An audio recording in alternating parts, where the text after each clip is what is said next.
Man, finally we got the highest selling card, the super hype Miss State Farm with Chris Paul, the Sabrina that we all have been expecting and looking for against, I think, the Vegas odds number two favorite to win the championship, the Connecticut Sun.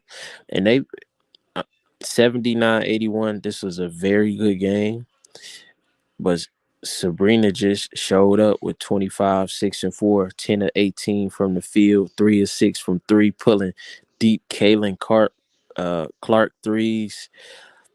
Just everything we wanted to see from her at the pro level, along with the W. Big first half.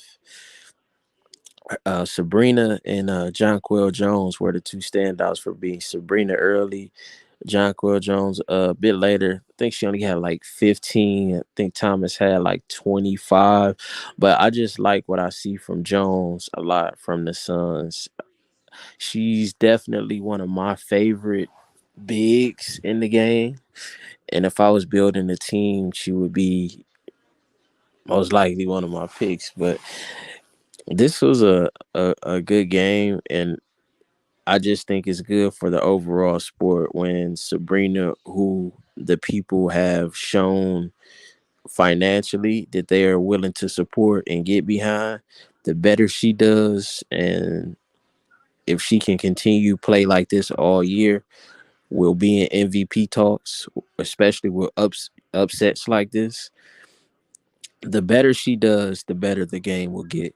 I think players like her, players like Caitlin Clark, they have everything it takes to expand this game. I'm just picturing a big playoff or a championship game with them going back and forth with big threes, and I can see it all right now. And the two hungry standout teams for me for debuts so far was L.A.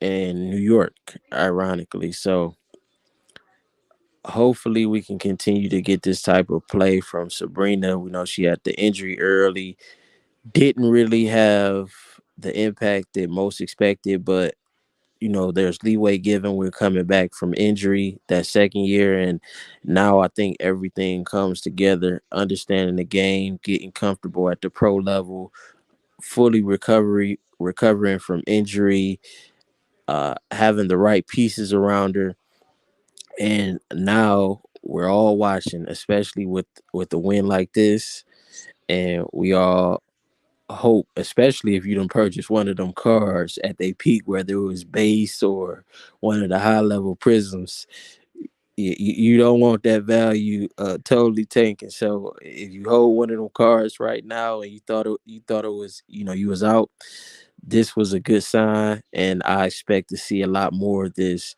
throughout the season. I'll be tuned in to Liberty basketball, and I'll definitely still be tuned in to John Quill Jones and his son. Nostalgia Hoops, Nostalgia Sports and Culture. Like, share, subscribe. Let me know what you thought about Sabrina, and how far do you think the Liberty can go this season?